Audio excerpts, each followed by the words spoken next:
one super popular one, if you are a purist, is going to be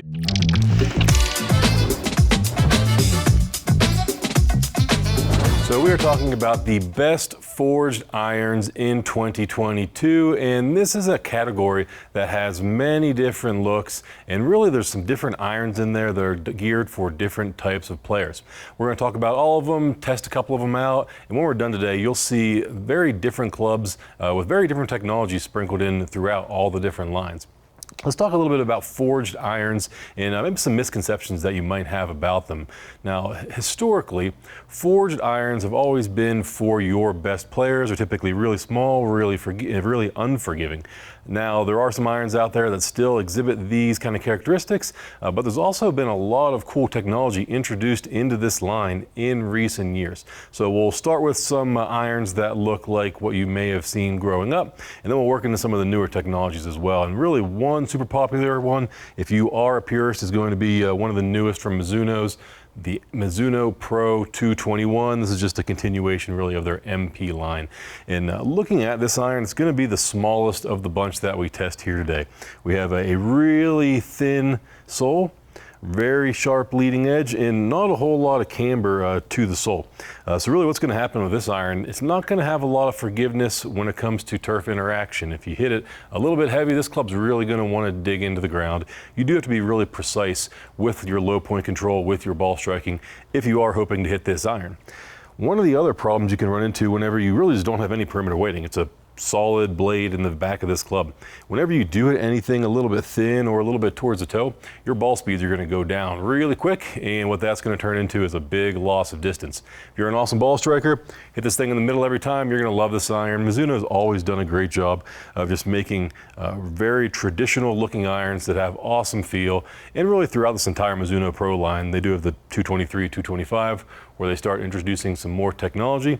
But if you just want a really cool looking club in your bag that just really looks like a classic iron from yesteryear, Mizuno Pro 221 is going to be the one for you. So now let's test it out. We'll walk over to our screen and take a look at some of our numbers.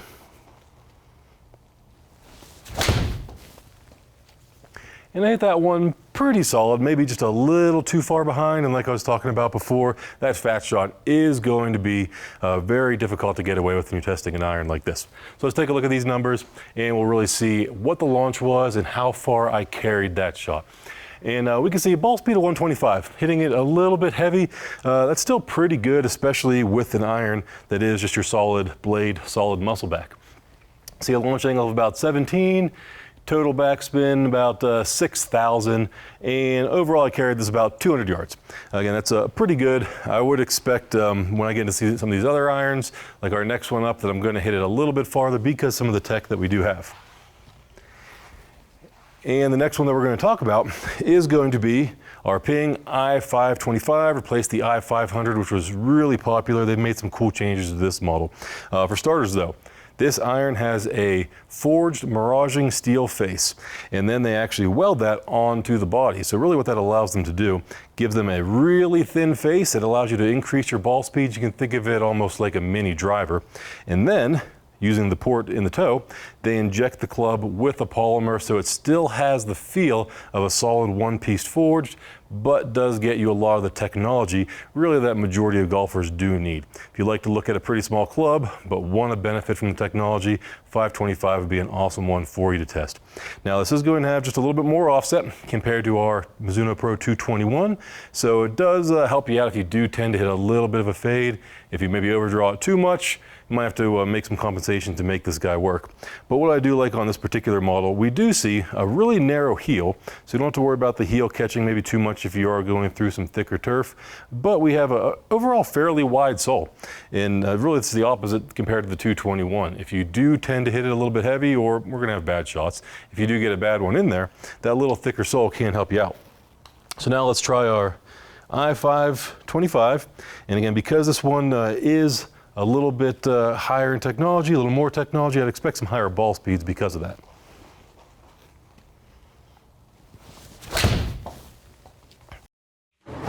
So that one hit pretty solid, definitely better than the 221, but I did leave it a little bit out to the right, so just because of that, I'm expecting the launch angle to be a little bit higher, and we do see that here. It did launch about 2 degrees higher. That was a little bit more my swing than anything on this shot, But we did see a big jump in the ball speed. We're up to 130 miles an hour, and here's really what I would expect as we go down in loft. We went down about 1.5 degrees with the 525 compared to our 221, and because of that, we do see that the backspin came down to about 5,800. Still a really usable number. I could easily hold a green hitting that, but I also am now carrying it about 10 yards farther, and really that's what I would expect. This club is awesome. It feels really solid, but it just gives me some of that technology that I need. Hit a good one with any of these clubs we're talking about, it's going to be perfect. But we know we're going to have some bad ones in there, and we're really just trying to make those shots a little bit better. Now, the 525, if you want to hit the ball a little bit higher, I think this is still an awesome option for you. But if you really are just trying to get some distance, Ping does offer what they call a power spec option, which is basically just de-lofting this iron by about 3 degrees, help you hit it a little bit lower and probably get a little bit more distance as well. And now we have our last club here, and this is the Rogue SD Pro from Callaway. Now, I snuck this one in. It is not truly forged. This guy is actually cast, but what I love about it, it's in my bag. What I love about it is that it has the look and the feel of a forged club, but gets you all the technology that, again, almost every golfer out there needs.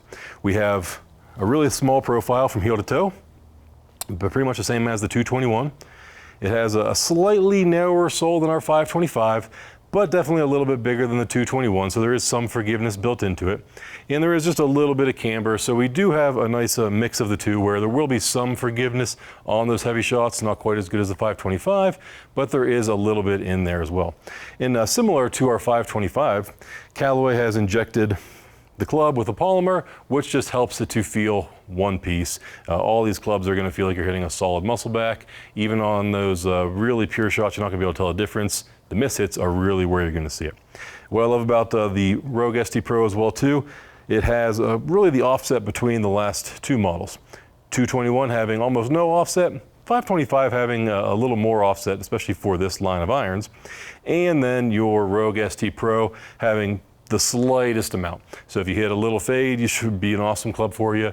If you do play a draw, you should still be able to get away with this, no problem. Now we'll test this one out. Take a walk over to our screen and talk about the numbers.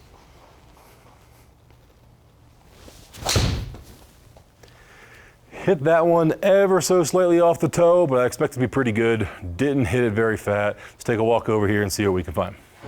Fastest ball speeds of the bunch. That's really what I was expecting from all of this. We have 4 miles an hour faster than our 525.